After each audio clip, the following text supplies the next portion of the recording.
Hey everybody, welcome back to the show.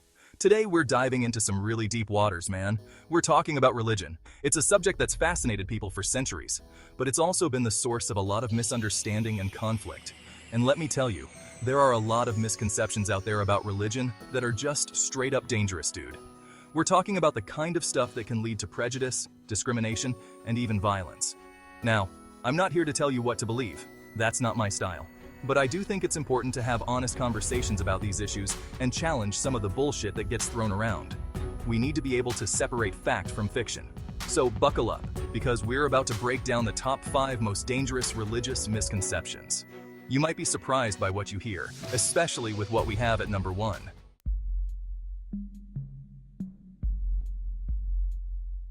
Alright, so let's kick things off with number 5 on our list. The idea that religion is the root cause of all wars. Now, on the surface, this might seem kinda true, right? I mean, history is full of examples of wars fought in the name of religion. You got your Crusades, your 30 Years' War, and countless other conflicts where religion played a major role. But here's the thing, man. To say that religion is the cause of these wars is a massive oversimplification.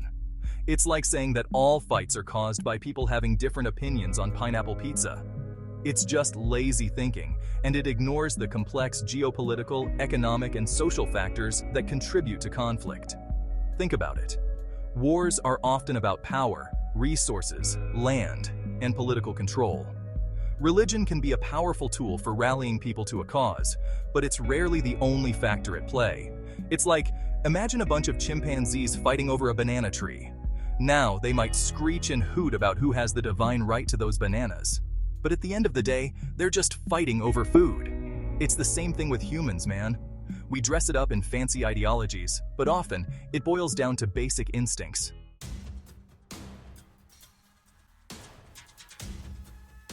And let's not forget about the role of human ego and ambition, man. Leaders throughout history have used religion to justify their own power grabs and territorial ambitions. They manipulate religious texts and symbols to control the masses and achieve their own selfish goals. It's like that saying, power corrupts, and absolute power corrupts absolutely. Religion becomes a tool for control, a way to manipulate people into fighting for something they might not otherwise fight for. It's a dangerous game, and unfortunately, it's one that's been played for centuries. And the scary thing is, this kind of thinking is still happening today. We see politicians and religious leaders using fear and division to manipulate people, to turn them against each other. It's like we haven't learned anything from the past. We're still falling for the same old tricks, and that's a terrifying thought.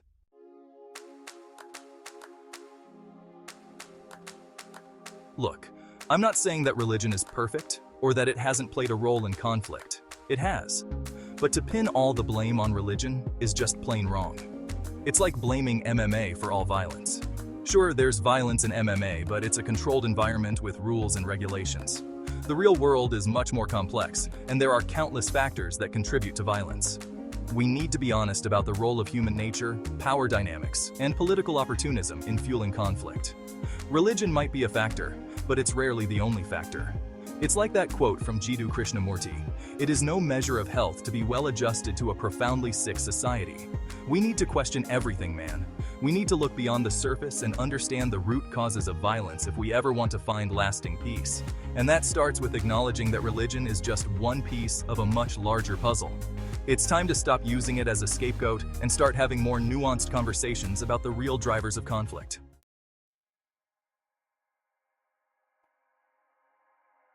Alright, so moving on to number 4 on our list, and this one's a real doozy, the misconception that all religious people are extremists. This is a dangerous stereotype that gets thrown around way too often, and it's just plain wrong.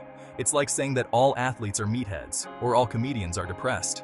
It's a generalization that ignores the vast diversity within any group of people. Just because someone is religious doesn't mean they're out there trying to impose their beliefs on others or commit acts of violence. In fact, the vast majority of religious people are just trying to live their lives according to their faith, man. They're your neighbors, your co-workers, your friends, and they probably just want to get along and live in peace. But this stereotype can have serious consequences, man.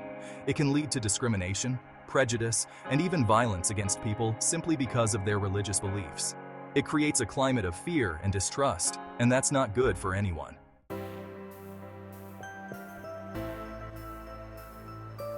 It's important to remember that every religion has its share of extremists, but they represent a tiny fraction of the overall population. Most religious people are moderate in their beliefs and practice their faith in a peaceful and tolerant way. They're focused on helping others, living ethically, and contributing positively to their communities. They might volunteer at soup kitchens, donate to charities, or simply strive to be kind and compassionate in their daily interactions. And let's not forget about the countless examples of religious leaders and organizations that are actively promoting peace, understanding, and social justice. They're working to bridge divides, fight for equality, and make the world a better place. It's like that quote from the Dalai Lama, "Be kind whenever possible. It is always possible."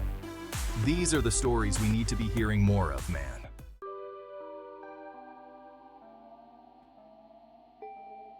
Look, I get it. There are some wild beliefs out there. Some people take things to the extreme, and it can be easy to paint everyone with the same brush. But we gotta be careful, man. We gotta remember that judging individuals based on stereotypes is never okay. Diversity of thought is what makes life interesting. Imagine if everyone thought the same way, believed the same things. It would be boring as hell. We need different perspectives to challenge us, to help us grow.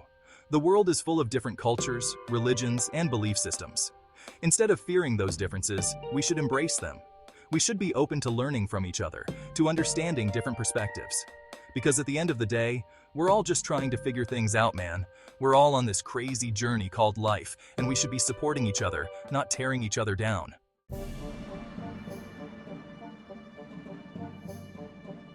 Alright, so we're diving into this whole science versus religion thing, and honestly, it's a total rabbit hole, man. It's like these two things, they exist on totally different planes, you know? It's like comparing apples and oranges, or like DMT and a cheeseburger. They're just different beasts. Science? It's all about like, the how, man. How did the universe start? How do black holes work? How does your mom fit so much food in the fridge after she says there's nothing to eat? These are the questions science tries to answer. But religion, man, that's about the why. Why are we here? What's the meaning of life? Is there some kind of higher power, like a cosmic consciousness or something? These are deep questions, man, and science doesn't really have all the answers.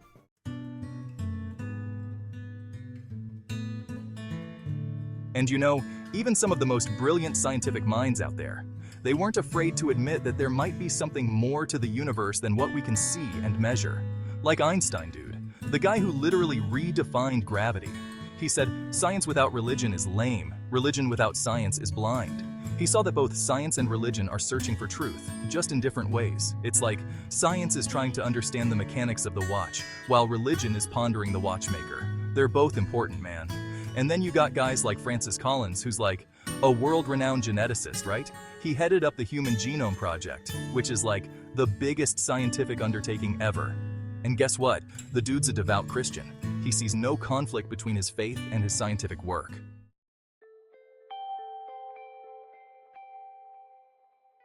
Because here's the thing, man. The universe is a vast and mysterious place.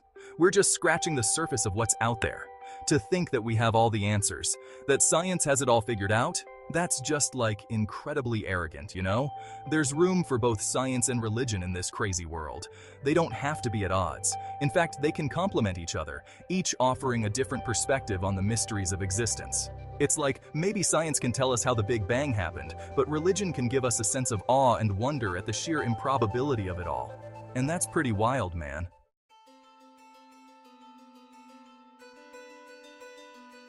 Alright folks, we're diving into some seriously touchy territory with this one.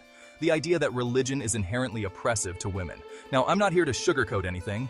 There's no doubt some messed up stuff has been done in the name of religion, and women have often borne the brunt of it. But to paint all religions with the same brush, to say they're all about keeping women down, that's a one-way ticket to Misconceptionville. Think about it, man, the world of religion is vast. You've got everything from ancient traditions to New Age movements, each with their own beliefs and practices. To lump them all together and slap a label on them like oppressive is not only inaccurate, it's lazy thinking.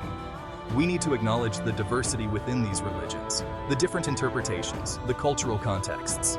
You can find examples of women holding positions of power within various religions, leading their communities, and shaping religious thought. To ignore that and just focus on the negative is doing a disservice to the complexity of the issue.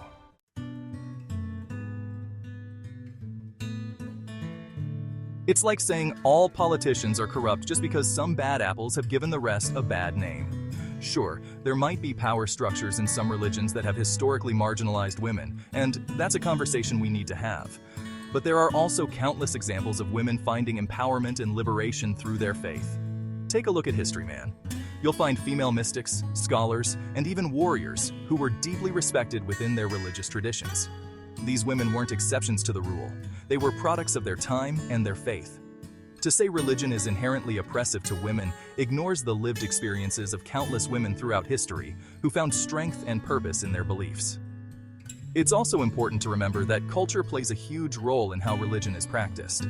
Sometimes what we perceive as religious oppression is actually rooted in cultural norms and traditions that have been intertwined with religion over time. It's like, you can't just blame the recipe for a bad cake if someone messed up the measurements, you know?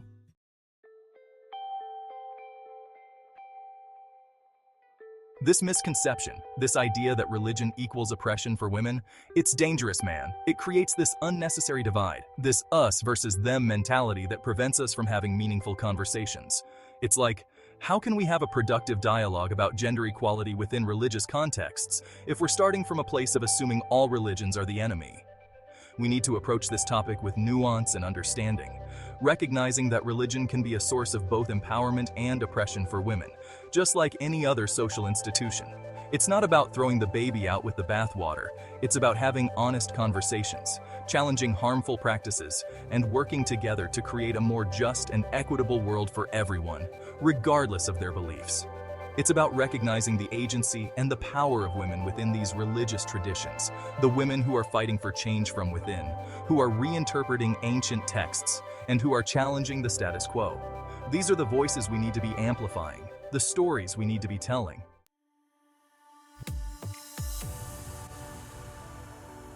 All right, folks, we've arrived at the #1 most dangerous religious misconception. The idea that religion is on its deathbed, gasping its last breaths before fading into oblivion. Now, I get it. We live in a world obsessed with science and technology, a world where reason and logic reign supreme. So, it's tempting to think that religion, with its ancient rituals and belief in the unseen, is heading the way of the dinosaurs. But let me tell you something. That's about as accurate as saying podcasting is just a fad. The truth is, religion is alive and kicking, folks. It's not some dusty relic of the past, it's a living, breathing force that continues to shape billions of lives around the world.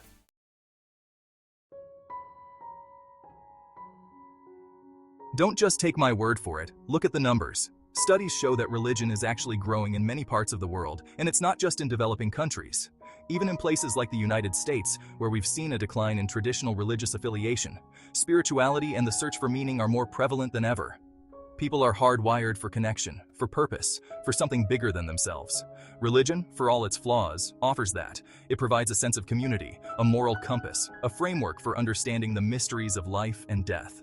It's like we all crave that feeling of belonging, of knowing where we fit in the grand scheme of things, and religion, for many, provides that roadmap.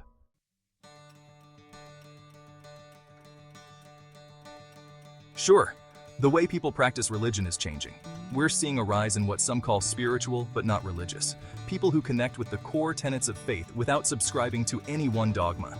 But that's not the death of religion, that's evolution, baby. It's like anything else, religion has to adapt to survive in the modern world, and adapt it has. We're seeing interfaith dialogue, progressive interpretations of ancient texts, and a renewed focus on social justice within religious communities. To say religion is dying is to ignore the incredible resilience and adaptability of the human spirit.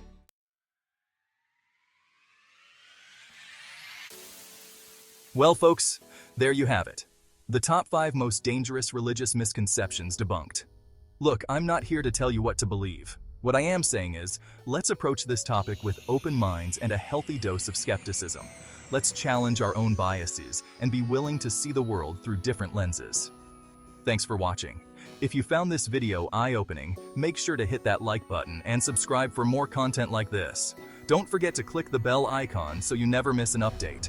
Share this video to spread awareness and help debunk these dangerous misconceptions. See you next time.